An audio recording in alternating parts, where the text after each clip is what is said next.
Bom dia, boa tarde, boa noite, meu nome é Gabriel Braga e este é mais um vídeo do meu canal Economia para Iniciantes. Primeiramente eu peço que você deixe seu like, se inscreva no canal e ative as notificações para mais novidades. Hoje eu estarei fazendo a minha análise do livro Minha Vida, Minha Obra, de autoria de Henry Ford. É importante observar que eu não sou um grande fã da pessoa do Henry Ford, muito pelo contrário, mas eu reconheço que ele é uma das pessoas mais influentes do século XX e que o sistema de produção desenvolvido por ele, que ficou conhecido como Fordismo, é um dos, ou talvez, o mais importante sistema de produção do século XX. Então, por isso eu decidi ler esse livro, eu comprei este livro na Amazon, estava na promoção, e eu decidi lê-lo. E hoje eu vou comentar o que eu achei do livro. Bom, o livro do Henry Ford, ele não é apenas uma autobiografia pessoal no sentido de que ele não conta apenas questões pessoais da vida dele. Nasci numa fazenda, me casei com tantos anos, etc. Isso, na verdade, é dito no livro, mas isso é algo mais secundário. E ao longo do livro, quanto ele conta a história dele, ele também vai contar a história da Ford Motor Company e a história de como ele desenvolveu esta teoria dos negócios. Ele é muito didático, o Henry Ford, algo que me surpreendeu um pouco, visto que a especialidade dele não era escrever, né? Ele era um engenheiro e empreendedor, mas ele também era um baita escritor, né? No sentido dele escrever muito bem. Na Ford Motor Company, o trabalho era bem dividido, e ele fala isso, né, ao longo do livro. Ele diz que quando um operário ele tem que desenvolver apenas uma função, ele acaba melhorando o desempenho dele naquela função. Isso faz com que a produção aumente. E a produção em massa é um dos princípios do Fordismo, e isso é explicado aqui no livro. Então, uma das sacadas do Ford, né, o Ford ele não inventou o carro, né, já existia o carro antes do Ford fabricar o seu primeiro carro, mas, embora o carro já existisse, não existia o que a gente chama de carro popular, ou melhor, do carro acessível às massas. Então o Ford ele falou assim, bom, o carro apenas os muito ricos têm, mas se eu conseguir fabricar um carro para as massas, que serve às massas, pelo um preço acessível, eu vou ganhar muito dinheiro no volume. Ele não vai ganhar tanto dinheiro na unidade, né? O lucro por unidade é baixo, mas o lucro total vai ser muito grande porque ele vai vender muito. Então ele conseguiu obter na Ford Motor Company economias de escala. Então o carro que antes apenas as pessoas muito ricas tinham, graças ao Ford, né? E o Ford movido pelo interesse próprio de lucrar, etc. Ele conseguiu, as pessoas de forma geral conseguiram ter acesso a um carro. Então essa foi a principal sacada do Ford. E o carro que fez mais sucesso, e ele fala bastante desse carro, é o Ford Motor T. Mas o Ford Motor T, ou melhor, o Ford modelo T, não foi o primeiro carro fabricado pela Ford Motor Company. Existiram outros modelos antes, como por exemplo o Ford modelo A, o Ford modelo B, etc. Até que chegou no Ford Motor T e foi um sucesso. Então, os carros antes vendiam algumas dezenas de unidades por ano, né, os carros antes do Fordismo, e o Ford modelo T vendia dezenas de milhares por ano e começou a ser vendido, né, e fabricado em vários outros países além dos Estados Unidos da América.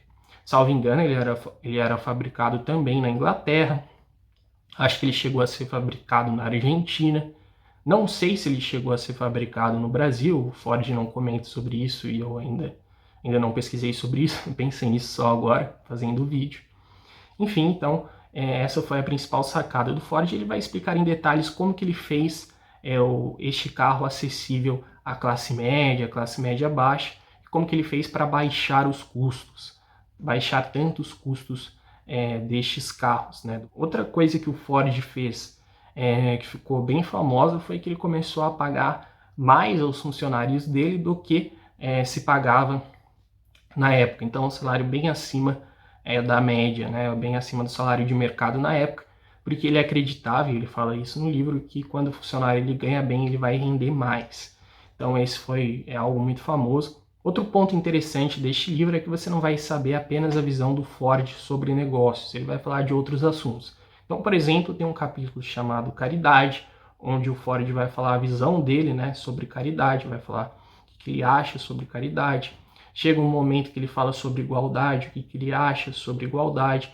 Então, esse da igualdade não é um capítulo específico, mas ele fala disso ao longo do livro. O Henry Ford também vai falar da participação da Ford Motor Company na Primeira Guerra Mundial. Ele vai falar sobre os relacionamentos pessoais dele com outras figuras relevantes do século XX, como por exemplo Thomas Edison. O Edison e o Ford, eles eram amigos pessoais, inclusive tem fotos dele, dos dois juntos na internet. Eu vou deixar a foto aqui ou aqui. E esse é um outro ponto interessante, que ele vai comentar um pouco da relação que ele tinha com o Thomas Edison. Bom, o livro é bem completo para você entender o pensamento do Ford e a teoria de negócios dele, que depois ficou conhecida como Fordismo. Este livro é uma boa pedida. Como eu falei, eu não sou um grande fã da pessoa do Ford, eu tenho bastante pontos de discordância com ele, e eu também acho que ele teve algumas atitudes ao longo da vida dele que são bem reprováveis, mas como ele é um autor muito importante, né, como ele foi um pensador muito importante, o Fordismo é algo extremamente relevante, eu quis ler a obra para entender um pouquinho melhor a visão dele. E, de fato, a obra vai te ensinar bastante, e eu acho que a gente deve ler as obras, né, os livros, tentando buscar coisas boas, né, pontos que você possa aprender com o autor, e até mesmo para criticar alguns pontos de vista do autor, é bom lê-lo, né, entender para você saber aonde ele errou. O livro em si é muito bom, muito bem escrito. A tradução ficou boa, a tradução ficou muito boa. Eu encontrei alguns equívocos, alguns erros ortográficos ao longo do livro, mas isso é normal, né? Às vezes a gente acaba deixando passar. Eu digo isso porque eu escrevo alguns artigos na internet e às vezes eu acabo deixando passar alguns erros ortográficos, né? E isso acontece, então quem sou eu para ficar aqui reclamando disso? De forma geral, a tradução está excelente. Então, esta foi a minha breve análise da obra Minha Vida, Minha Obra, de Henry Ford. Se você gostou do presente vídeo, eu peço que você considere se tornar membro do canal. Como membro do canal, você tem acesso a diversos benefícios, como a nossa série sobre o livro Economia em uma Única Lição, como emojis exclusivos, selos exclusivos, além de ajudar o presente projeto a continuar. Se você quiser ajudar o canal de outra forma, você pode comprar um livro pelo nosso link na Amazon, que estará na descrição do vídeo e nos comentários. Bom, eu gostaria de agradecer de coração os membros do canal por tornarem este projeto possível e agradecer você que me assistiu até aqui. Um forte abraço e Deus abençoe a todos.